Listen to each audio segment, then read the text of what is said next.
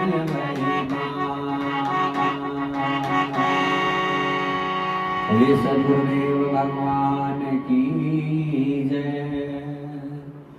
तुलसी नर का क्या बड़ा, समय बड़ा बलवान, मीला लूटी गोपिका वही अर्जुन वही मान।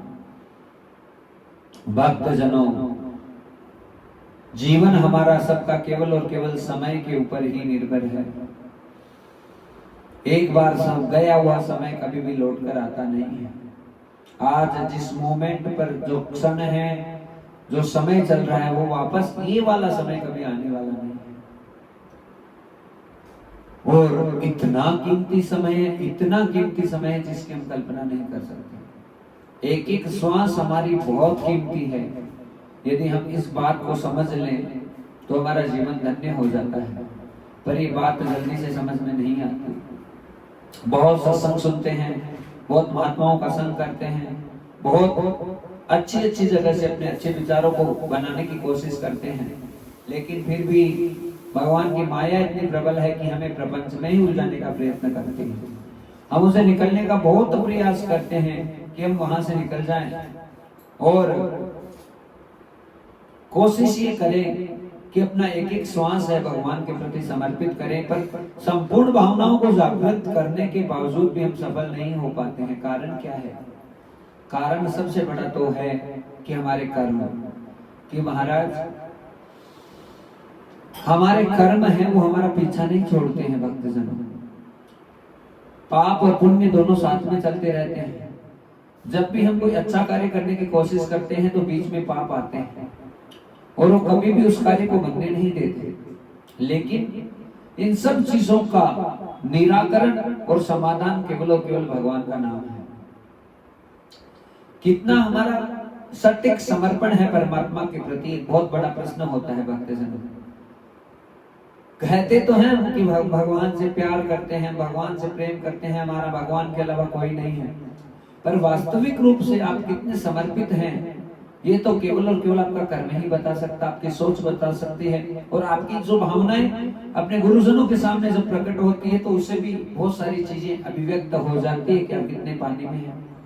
पर महाराज, इस स्थिति में बस सबसे जरूरी चीज है कि हम कितना भगवान के प्रति वास्तव में लालयित है। क्या कहेंगे महाराज, कौन कब किस समय पर बदल जाए कोई भरोसा नहीं है। एक पल का, एक क्षण का भी भरोसा नहीं है। आज जो हमारा सबसे हितैषी है, सबसे परम मित्र है, कब पता नहीं कौन से समय का फेर आए, कैसे बुद्धि है वो परिवर्तित हो जाए और वो हमारा दुश्मन बन जाए। कौन सी ऐसी स्थितियां आकर हमारे सामने प्रकट हो जाए, और जब वो प्रकट हो जाती है तो उसके बाद में जो हमारा, हम इसे समझते हैं कि तो हमारे जीव की जड़ी है, वही हमारा सबसे बड़ा दुश्मन बन सकता है। इस बात का मतलब क्या हुआ? मतलब ये है भक्तजनों कि समय का और बुद्धि का कोई भरोसा नहीं है कि कब क्या हो जाए। और इस बात को प्रमाणित करने के लिए हम आपको बहुत सुंदर एक प्रसंग सुनाते हैं। श्री अक्रूर जी महाराज का नाम तो हम सब जानते हैं। अक्रूर जी महाराज जब भगवान श्री कृष्ण से मिलने के लिए मथुरा से वृंदावन आ रहे थे, कितनी दूरी थी? केवल 6 किलोमीटर। कंस के बाप तो बिल्कुल अच्छे नहीं थे, पर जब अक्रूर जी मथुरा से निकले, उनके अनन्य भाव है, और 6 किलोमीटर की दूरी उन्हें पूर्ण करने में सुबह से शाम हो गई। सुबह 4 बजे से निकले, शाम को रात को 7-8 बजे तक पहुंचे। क्यों? एक एक पग जब वो रख रहे तो केवल और केवल श्री कृष्ण को याद कर रहे थे। मैं गोविंद से कैसे मिलूंगा, मेरा गोविंद से मिलन होगा तो मेरे क्या भाव रहेंगे, मेरा कैसा प्रेम व्यक्त होगा गोविंद के प्रति, कितना आनंद का विषय मेरे लिए बन रहा है। और जब कहते हैं भक्त जनों कि जब वो वहां से चले थे तो उसके बाद में एक एक जो अपने पैर रख रहे थे, भाव यही बन रहा था कि मानो श्री कृष्ण ने ही यहाँ चरण रखे और उन चरणों का ही मैं अनुसरण कर रहा हूँ। हर अपने चरण रखकर ही भाव ये बना रहे थे, उसकी मिट्टी उठा उठा कर अपने माथे पर लगा रहे थे।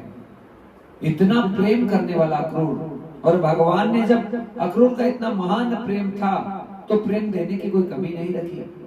उसी अक्रूर जी को जब ठाकुर जी मथुरा जा रहे थे तो रास्ते में एक सरोवर आता है, उसी सरोवर में साक्षात अक्रूर जी को भगवान दर्शन देते हैं। और कितना धन्य किया है अक्रूर जी को। लेकिन वही अक्रूर जब भगवान श्री कृष्ण के ऊपर राजा सत्राजीत ने मणि का लांछन लगा दिया था कि श्री कृष्ण ने मणि चुराई है। हाँ, अब वो श्री कृष्ण ने तो मणि चुराई नहीं थी, वो तो मणि जो थी महाराज उसी के भाई प्रसेन के हाथ में मिली थी और फिर प्रसेन के द्वारा सिंह को, सिंह के द्वारा जामवंत जी को प्राप्त हुई थी। लेकिन वो ही मणि सम्यंतक नामक मणि जो है अक्रूर जी के हाथ आ गई। अक्रूर जी के हाथ आई तो उन्होंने लपेट कर कपड़े में लपेट कर अपने जेब में डाल दिया। और वो ही साक्षात श्री कृष्ण आकर सामने खड़े हुए। कहा चाचा जी आपने माया देखी भगवान की, जो इतना भजन करने वाला, इतना भक्ति करने वाला, साक्षात मतलब भगवत प्राप्ति का दावा करने वाला कि मुझे तो भगवान मिल गए हैं। अब कैसे उसका अंतःकरण से महाराज ऐसा कोई मलिनता, ऐसी कोई पाप प्रकट हो जाता है कि वो भगवान से भी झूठ बोल देगा। हाँ, अक्रूर जी को आकर कहा श्री कृष्ण ने कि चाचा जी सम्यंतक मणि तो आपके पास ही होगी। कहा नहीं, मेरे पास तो नहीं है। श्री कृष्ण तो अंतर्यामी थे, उन्होंने कहा चाचा जी आप झूठ का वाचन क्यों कर रहे हैं, आपकी जेब में कपड़े में लिपटी हुई सम्यंतक मणि पड़ी है। ये सारी लीला कहां पे हुई भक्तजनों? काशी में हुई। उस श्री कृष्ण की भक्ति को छोड़कर, उस श्री कृष्ण का भाव छोड़कर अक्रूर जी काशी चले गए यज्ञ करने के लिए, हवन करने के लिए कि मैं तो यज्ञ के द्वारा अपने आप को तृप्त करूंगा। और वो केवल जो श्री कृष्ण पर विश्वास करने वाले थे, कैसे उनके विश्वास में फर्क आ गया और खुद भगवान के सामने कह दिया कि मैंने मणि नहीं ली। क्यों कह रहे हैं? इस प्रसंग को सुनाने की आवश्यकता क्यों है? इसलिए आवश्यकता है भक्तजनों, समय का भरोसा नहीं, बुद्धि का भरोसा नहीं, कब हम बदल जाएं, कब हमारे साथ में क्या हो जाए। लेकिन बहुत जरूरी है, वचन दिया सोचा नहीं और क्या होगा परिणाम, सोच समझ कर कीजिए और जीवन का हर काम। एक बार यदि तुम्हारे मुख से वचन निकल गया कि ऐसा, तो फिर उसका पालन करने के लिए सर्वस्व अपना बलिदान कर। नहीं, शब्द की बहुत बड़ी कीमत होती है भक्तजनों। हाँ, सत्यम वदामि च भवान किलांतरात्मा। हाँ, केवल सत्य बोलना ही ये भगवान का कार्य है। तो और सत्य के लिए रघुकुल रीति सदा चली आए, प्राण जाए पर वचन न जाए। रघुकुल रीत सदा चली आए, रघुकुल रीत सदा चली आए, प्राण जाए पर वचन न जाए, प्राण जाए पर वचन न जाए। रघुकुल रीत सदा चली आए, प्राण जाए पर वचन न जाए, प्राण जाए पर वचन न जाए। ये निभाने वाले कौन थे? ये राजा दशरथ थे। ये सूर्यवंश का परचम था। और जिसने अपने शब्दों को बचाया है उसका जीवन महान होता है। पर महाराज समय का तो फेरा ऐसा होता है, राजा दशरथ को भी नहीं छोड़ा, हरिश्चंद्र को भी नहीं छोड़ा, हाँ पांडवों को भी नहीं छोड़ा, किसी को नहीं छोड़ा। क्यों नहीं छोड़ा? क्योंकि समय बड़ा बलवान है महाराज। जब समय अद्भुत था तो उसी गांडीव में इतनी ताकत और इतनी सामर्थ्यता थी कि किसी के ऊपर भी बाण चलाता अर्जुन तो साक्षात जो इच्छा और फल के वशीभूत होकर बाण चलता वो सारा काम बन जाता था। लेकिन वही अर्जुन जब समस्त गोपिकाओं को लेकर आने लगा तो महाराज सरोवर के निकट सारी गोपिकाओं को लूट लिया। किसने? भीलों ने लूट लिया। अर्जुन के पास कोई वक्तव्य नहीं था। क्यों? क्योंकि ताकत कौन है? श्री कृष्ण की, अर्जुन की। केवल श्री कृष्ण थे, केवल गोविंद थे। गोविंद थे तब तक अर्जुन के बल का कोई पार नहीं था। लेकिन श्री कृष्ण जब निकल गए तो उसके बाद में अर्जुन भी कुछ नहीं कर सका। इसलिए समय बहुत बलवान है। जल्दी से जल्दी जितना हो सके, बिल्कुल भगवत विमुख होने का समय नहीं है भक्तजनों। जितना हम भगवान के प्रति आरूढ़ हो जाएं, एक एक सांस देके देखिए, अरे बहुत जीवन धन्य हो जाएगा। हम आपको पक्का कह रहे हैं महाराज। ये क्या कहें, हाँ आयु के हिसाब से तो ऐसे नहीं कहना चाहिए, अनुभव है, पर इतना जरूर कहें कि जो समय बीता है और बीत रहा है भगवान के साथ में, हाँ उसमें निश्चित रूप से आनंद है। बस आप लगन लगा लीजिए प्रभु के प्रति, फिर आपका समय भी महान हो जाएगा। नहीं तो हमको कहना पड़ेगा क्या? समय का पहिया चलता है, समय का पहिया चलता है, जिस पहिए के साथ किसी का, जिस पहिए के साथ किसी का भाग्य बदलता है। समय का पहिया चलता है, समय का पहिया चलता है।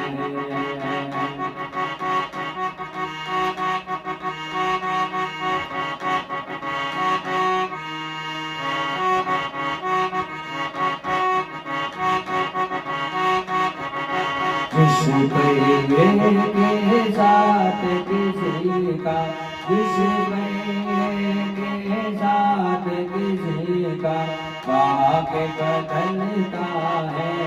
समय का पहिया चलता है, समय का पहिया चलता है। लख घोड़ा लख पाल की जत सिर पर चमर दूहे, लख घोड़ा लख पाल की जत सिर पर चमर दूहे। सत्यवती राजा हरिश्चंद्र देखो पिछुवर नीर भरे।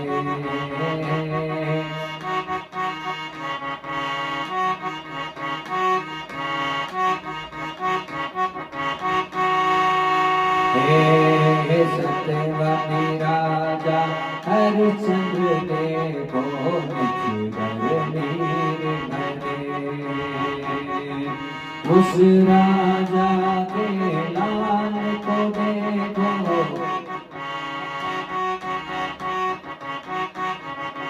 उस राजा के लाल को देखो भाई, उस राजा के लाल को देखो भी कफन के जलता है। समय का पहिया चलता है, समय का पहिया चलता है। जिस पहिए के साथ किसी का, जिस पहिए के साथ किसी का भाग्य बदलता है। समय का पहिया चलता है, समय का पहिया चलता है। भरी सभा में द्रौपदी सुता को लाया अभिमानी। भरी सुता भरी सभा में द्रौपदसुता को पाया अभिमानी। भरी सभा में द्रौपदसुता को पाया अभिमानी। भीष्म पितामह पांडु बेटे एक नहीं माने। भीष्म पितामह सब जन बेटे एक नहीं माने। पांचों पांडव वहीं पे बैठे, पांचों पांडव वहीं पे बैठे। बस नहीं चलता है, समय का पहिया चलता है, समय का पहिया चलता है।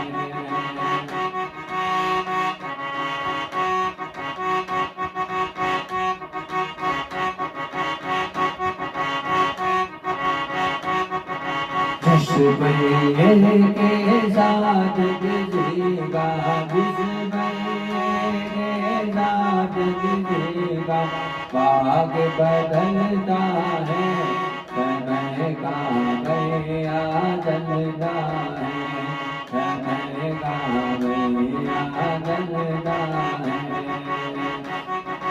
तुलसी नर का क्या बड़ा भाई, समय बड़ा बलवान।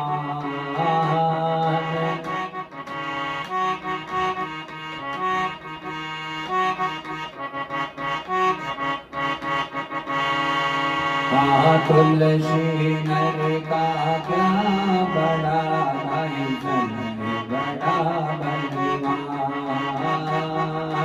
बिना लोटे गोपिका वही अर्जुन बलवान।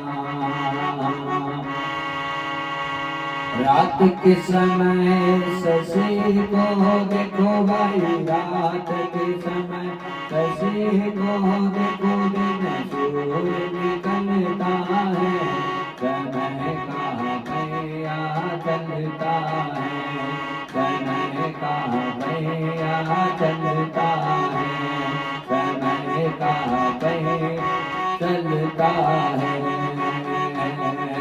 समय का पहिया एक दिन देखो दशरथ घर आया।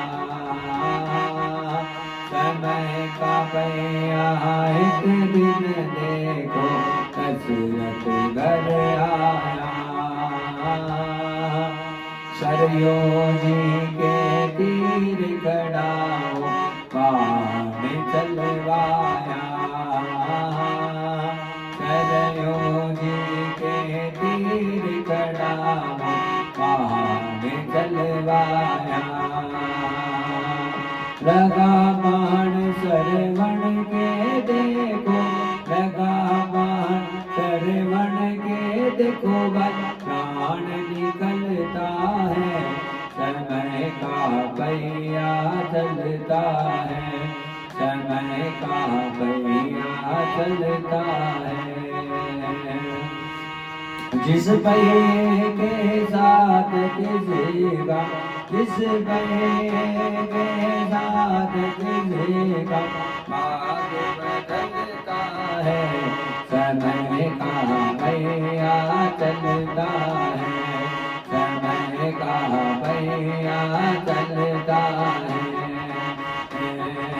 जिस पहिए के साथ गिरेगा, जिस पहिए के साथ गिरेगा, भाग बदलता है, समय का पहिया चलता है, समय का पहिया चलता है, समय का पहिया चलता है, समय का पहिया चलता है। बोलो सद्गुरुदेव भगवान की जय। तो महाराज, समय सबसे बलवान है भक्तजनों, कब कौन सा कैसा समय है कोई जानता नहीं है। नागेन्द्र हाराय त्रिलोचनाय भस्मान काराय महेश्वराय नित्याय सुदाय दिगंबराय तस्मै नकाराय नमः शिवाय मंदाकिनी सले चंदन चर्चिताय नंदीश प्रमथनाथ महेश्वराय नित्याय सुदाय दिगंबराय तस्मै नकाराय नमः शिवाय शिवाय गौरी मदनागिरंद सूर्यानकादरनाथकाय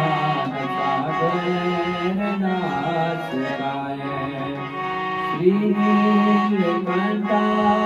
गजाध्वजाय तस्मै शिकाराय नमः शिवाय वसिष्ठ कुंभोदगोत्रमार्ये मुनीन्द्र देवाचित शेखराय चंद्रार्क विश्वा नरलोचनाय तस्मै नकाराय नमः शिवाय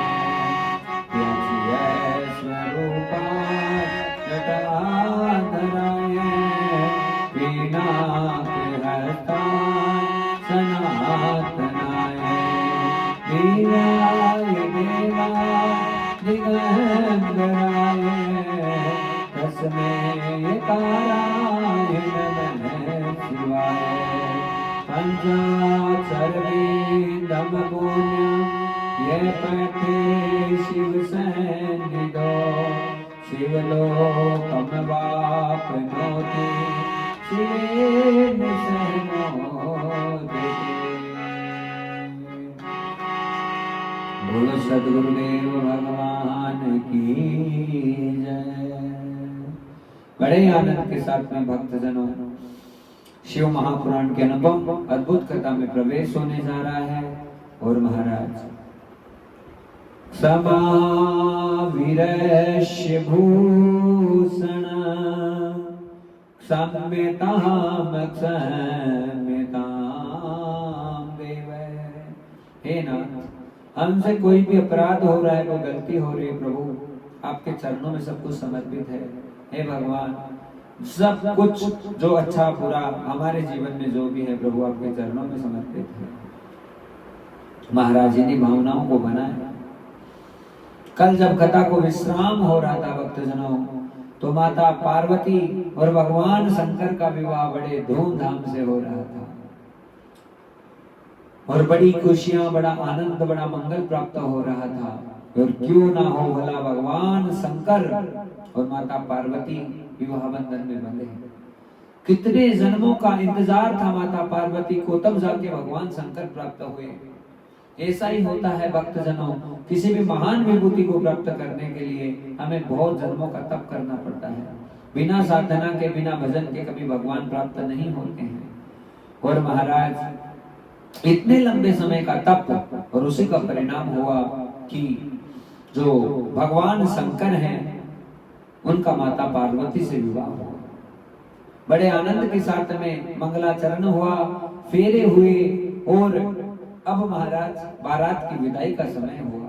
श्री सूत जी महाराज सोनकादिक ऋषियों को कहते हैं कि उसी समय यहाँ हिमवान राजा के मैनावती की कुछ सखियां, ब्राह्मण पत्नियां आज आकर माता पार्वती के सामने खड़ी हो गई और पार्वती को गले से भरने लगी।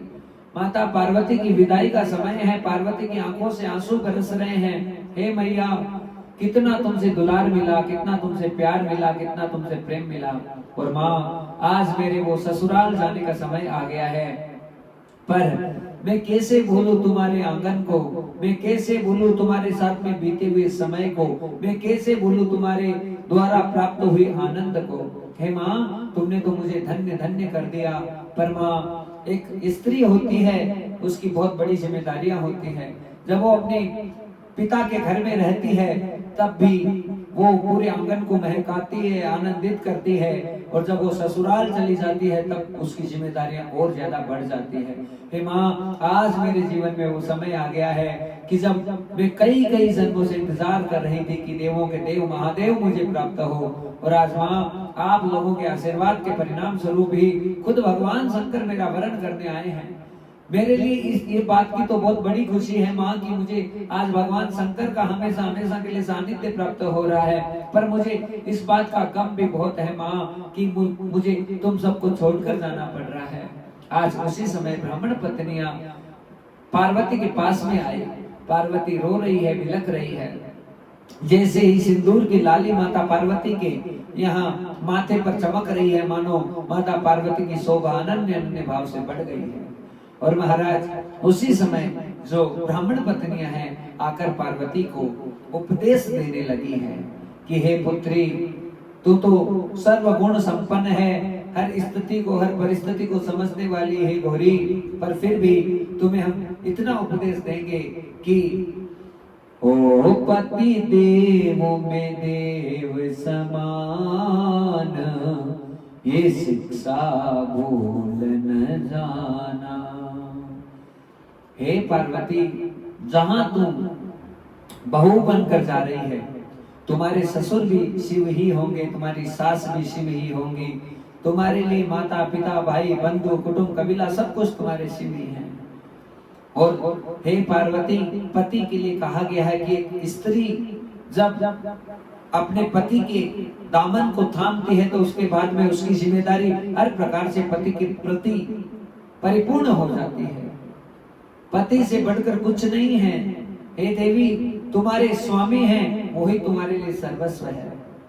और आज स्त्री धर्म को बताने लगी ब्राह्मण पत्नियां कि हे गौरी, जब कोई भी स्त्री अपने ससुराल में जाती है तो उसका सबसे पहला धर्म होता है कि वो संपूर्ण परिवार को एक करके रखे और हर प्रकार की जिम्मेदारियों का निर्वहन करे। एक स्त्री को, हे देवी, कभी भी रसोई घर में बिना नहाए धोए प्रवेश नहीं करना चाहिए। हे देवी, भोजन में ही साक्षात अन्नपूर्णा मां भगवती का निवास होता है। और जो स्त्री भोजन बनाती है वो भोजन जब संपूर्ण प्राणियों के प्राणों को पोषित करता है तो महाराज वो केवल प्राण उस भोजन से पोषित नहीं होते, बल्कि जब वो ही भोजन प्रसाद बनकर किसी के पेट में जाता है तो देवी सबको निहाल करता है। हे पार्वती, जब भी तुम रसोई घर की जिम्मेदारी संभालो उस समय तुम्हारी जिम्मेदारी है कि बहुत विशेष साफ सफाई का तुम ध्यान रखो। और तुम कुछ भी अपने हाथों से व्यंजन वगैरह बनाओ तो उसे प्रसाद समझकर बनाओ। हे देवी, तुम्हें हम क्या सिखाएं, तुम तो सब गुणों से संपन्न हो, पर तुम्हें ये बताएं कि सबसे पहले भगवान के भोग अर्पित करें और उसके बाद में भगवान से विनती करें, आज्ञा लें कि प्रभु आपके प्रसाद को अर्पण करके आपके ही भोजन को हम ग्रहण करने जा रहे हैं। हे देवी, तुम्हारे लिए तो तुम्हारे सर्वज्ञ और सर्वस्व भगवान शंकर है, उनको पहले खिलाकर ही तुमको खाना चाहिए। हाँ, कभी भी देवी ऐसा मत करना कि खुद भोजन करने बैठ जाओ और तुम्हारे स्वामी भूखे रहे। तुम्हारी जिम्मेदारी है कि सबसे पहले अपने पति को भोजन कराए। स्त्री का सबसे बड़ा धर्म है भक्तजनों, सबको जिमा कर फिर वो ग्रहण करें तो उसके आभा बढ़ जाते हैं। हे देवी, कभी भी बिना वस्त्रों के स्नान नहीं करना चाहिए स्त्री को।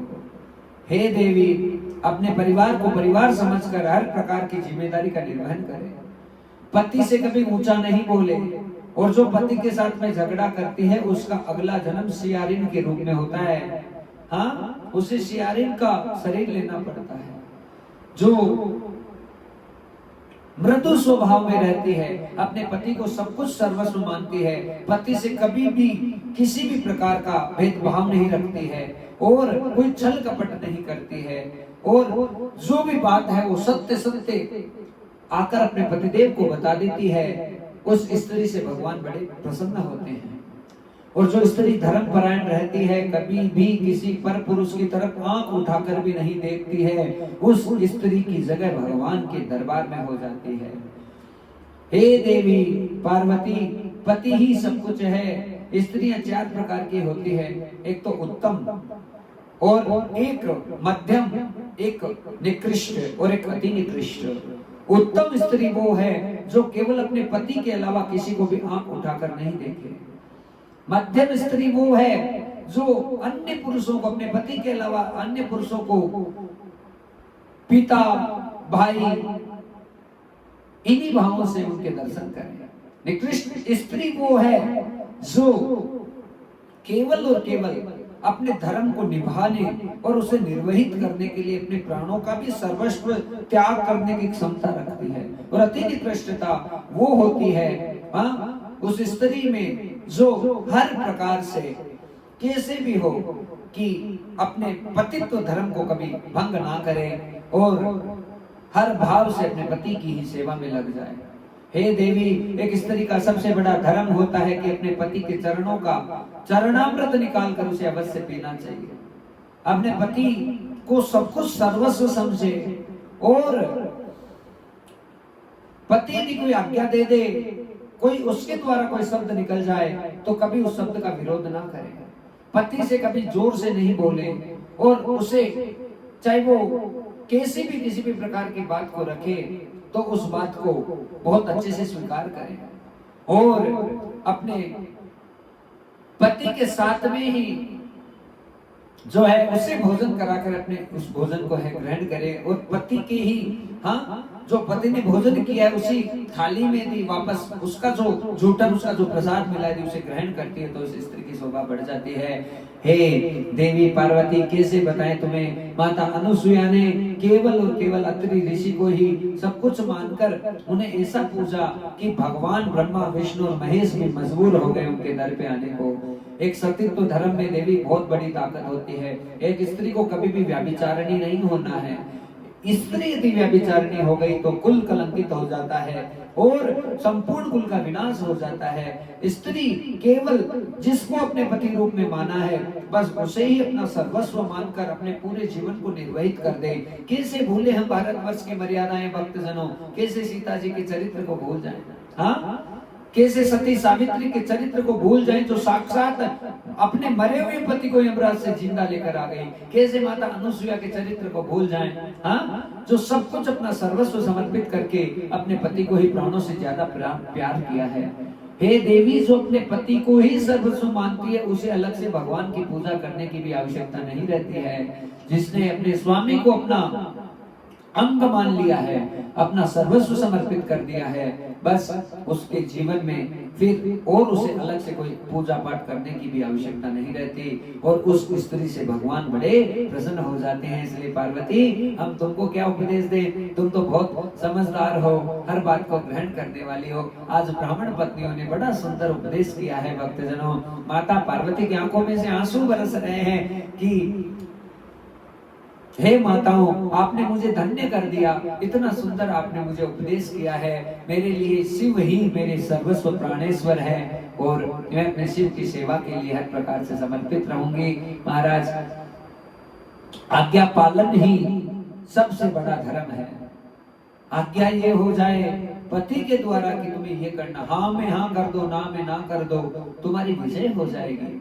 हाँ, आज माता पार्वती को यही उपदेश किया है कि शिव से आगे कभी चलने की कोशिश ही मत करना। जैसे शिव कहते वैसे ही तुम ठीक है, बस तुम्हारा धर्म यही है देवी। और अपने पति के अलावा कभी तुम्हारी नजर भी नहीं उठे कहीं पे। इतना सुंदर उपदेश कर दिया माता पार्वती, धन्य धन्य हो गई। और आज भगवान शंकर के साथ में माता पार्वती का कैलाश पर्वत के ऊपर भक्तजनों आगमन हुआ है। जैसे ही कैलाश पर्वत के ऊपर भगवान शंकर के साथ में माता पार्वती आई है, उसी समय सब जगह मानो एक सुंदरता प्रतिभासित हो गई, क्योंकि पार्वती तो संपूर्ण सौंदर्य की खान है।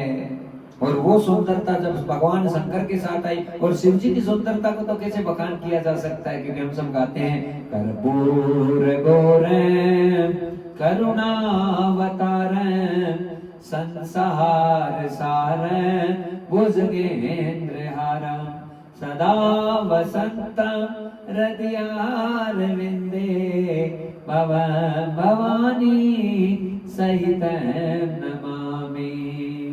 कर्पूर गौरम, कपूर के समान गोरे हैं, करुणावतारम, करुणा के अवतार है, संसार सारम, संसार का सार है, भुजगेंद्र हारम, जो सर्पों को अपने गलों में धारण करते हैं, सदा वसंतम हृदयारविंदे, जिनके हृदय में बाएं अंग में साक्षात मां पार्वती गौरी गिरिजा का निवास है। हृदयारविंदे भवम भवानी सहितम नमामि, और उसी भवानी की पूजन और वंदना खुद भगवान शंकर करते रहते हैं। इसे भगवान शंकर के चरणों में हम प्रणाम करते हैं।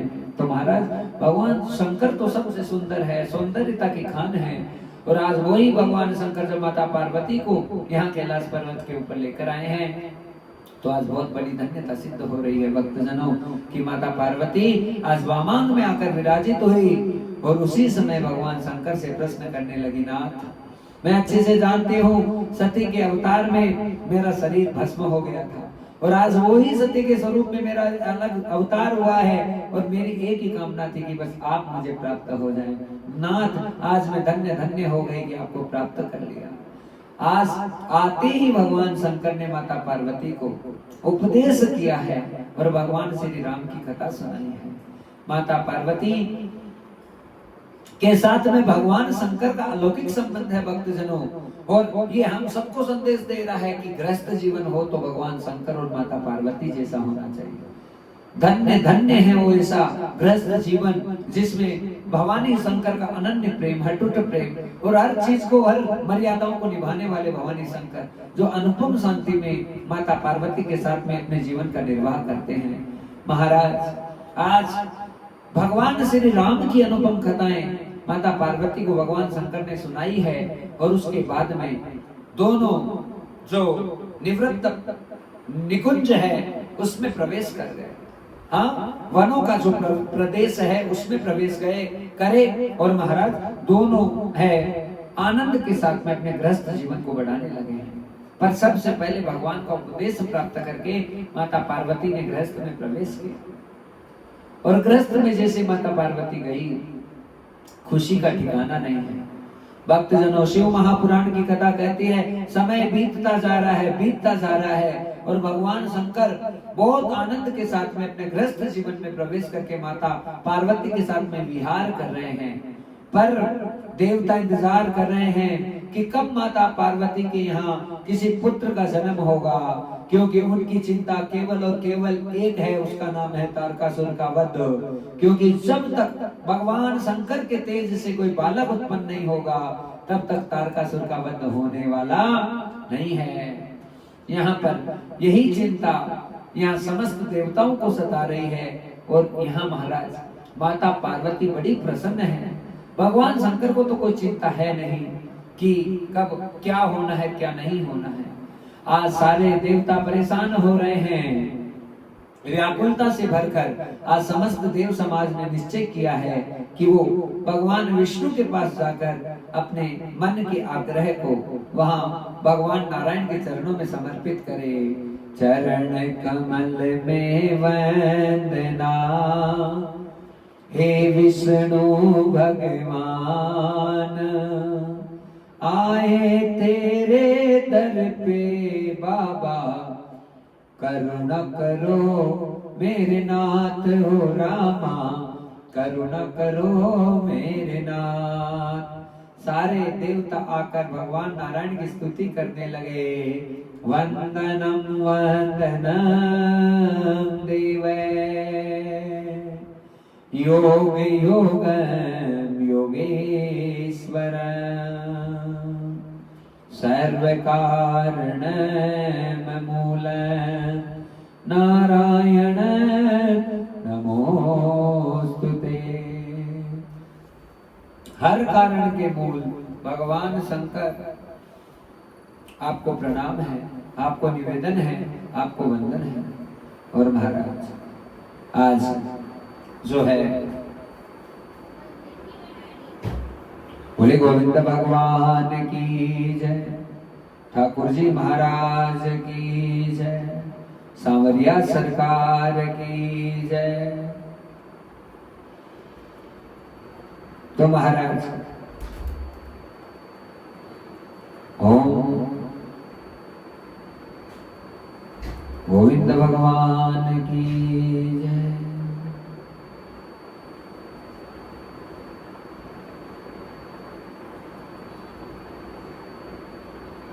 राधा राधा राधा राधा।